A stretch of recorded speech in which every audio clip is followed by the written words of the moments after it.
नमस्कार, आदाब। कहीं कहीं बारिश होने की वजह से भिवंडी शहर में भी मौसम ठंडा है और इस वक्त हम जहाँ बैठे हैं वहाँ तो और ही ठंडा है। बहरहाल आइए बात करते हैं भिवंडी शहर की। भिवंडी शहर में कोरोना के जो मरीज हैं बढ़ रहे हैं बड़ी तेज़ी से, इसलिए भिवंडी शहर के लोगों को कोरोना के ताल्लुक से जो गाइडलाइन है सरकार की उस पर ध्यान भी देना चाहिए। बहरहाल आगे बढ़ते हैं। अक्सर भिवंडी शहर के जो यूथ हैं मुझसे सवाल करते हैं या कमेंट भी करते हैं कि यूथ आगे क्यों नहीं आता। सवाल हालांकि छोटा सा है मगर यह है बहुत बड़ा। हमारे देश की राजनीति में चाहे भिवंडी हो, महाराष्ट्र हो या पूरा देश हो, यूथ के बलबूते पर ही देश की राजनीति चल रही है और हर दौर में चली है। ऐसा नहीं कि पहली बार हुआ है। यूथ का जो मसल पावर होता है उसी का इस्तेमाल करके rally, bike rally, car rally, झंडा उठाना, डंडा उठाना, सारा काम भारत की राजनीति में यूथ से लिया जाता है। मगर यूथ को वो सम्मान नहीं मिलता जो उसे उसकी ताकत, उसकी मेहनत के बदौलत मिलना चाहिए। मतलब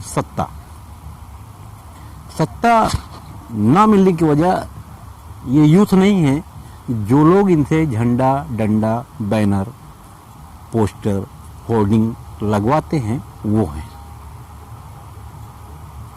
क्योंकि यूथ के पास मसल पावर तो है मगर मनी पावर नहीं।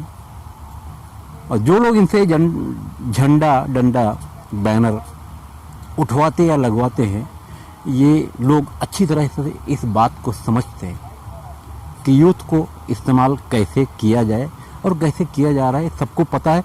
यहाँ तक कि ये बात हमारे देश का जो यूथ है, चाहे भिवंडी का हो चाहे भारत के किसी भी कोने का हो, उसे ये बात भी पता है कि उसके साथ क्या हो रहा है। मगर कहीं ना कहीं आर्थिक तौर पर कमज़ोर हमारे देश का जो यूथ है वो भारतीय राजनीति में हिस्सा नहीं ले पाता। उसका एक हिस्सा रहता है वो बहुत दूर स्टेज के नीचे। अब सवाल ये होता है, यूथ ये पूछते हैं कि आखिर हम क्या करें। तो इसमें दो बात आती है। एक तरफ यूथ है, एक तरफ वोटर है। वोटर ये सोचता है कि ये जब जीत कर जाएगा तो बहुत माल कमाएगा। यूथ के पास पैसा नहीं है। भारतीय राजनीति की यही तो एक बदनसीबी है कि बिना पैसे के वोट भी नहीं मिलता, यानी जो मतदाता हैं वो शक के नज़र में आ जाते हैं। अक्सर ऐसा होता है, हमारे शहर में भी देखने को मिलता है कि जो मतदाता हैं जब तक उनके दरवाजे पर कोई उनका वोट खरीदने के लिए नहीं जाता वो अपने घरों से बाहर ही नहीं आते मतदान के दिन। एक तो ये हो गया। अब रहा यूथ, घर से वोट निकालने का काम यही करता है, वोटर लिस्ट में नाम चढ़वाने का काम भी यही करता है। नेता का डंडा, झंडा सब कुछ यही उठाता है, लगवाता है, सारी मेहनत करता है, बस सिर्फ इसलिए कि इसके पास पैसा नहीं है। जिनके पास पैसा है उस पैसे का इस्तेमाल यूथ के पीछे करते हैं मगर उन्हें वो सम्मान नहीं मिल पाता। भिवंडी शहर की भी यही कहानी है। भिवंडी शहर की राजनीति में यही देखने को मिल रहा है कि कोई चौथी बार नगर सेवक है, कोई पांचवी बार नगर सेवक है। हालांकि भिवंडी का ये जो यूथ है, ये जो मतदाता हैं, ये बराबर कहते हैं कि यार फला आदमी देखो दूसरी बार भी चुनकर आ गया, तीसरी बार भी चुनकर आ गया, चौथी बार भी चुनकर आ गया, पांचवी बार भी चुनकर आ गया, काम नहीं करता। तो अब यही मतदाता को भी सोचना होगा कि जब आपको मालूम है कि पांचवी बार भी चुनकर आया, चौथी बार भी चुनकर आया, काम नहीं किया, तो ऐसे लोगों को क्यों अपना वोट देते हैं, ऐसे लोगों को क्यों चुनकर लाया जाता है। इस सोच को बदलना बहुत ज़रूरी है।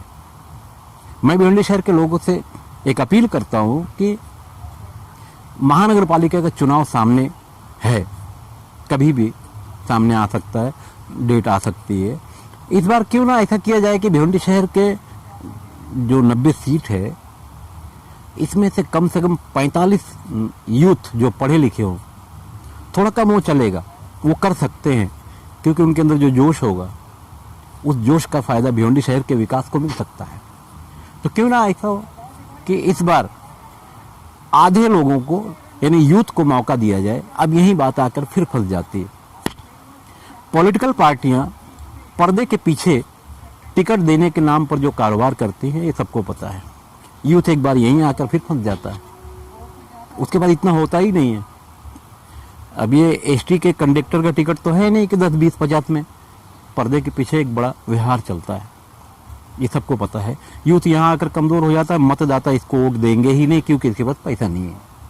तो कहीं ना कहीं इस बार कोशिश करनी चाहिए भिवंडी शहर के लोगों से। मैं भी अपील करता हूँ कि इस बार यूथ को अगर टिकट नहीं मिलता है तो उसको आज़ाद खड़ा करके इस बार जिता दिया जाए और यूथ की ताकत को आजमाया जाए कि ये अपने शहर के लिए कितने बेहतर हो सकते हैं, कितने काम के हो सकते हैं। मैं सुल्तान कुरैशी के साथ खान फखर आलम।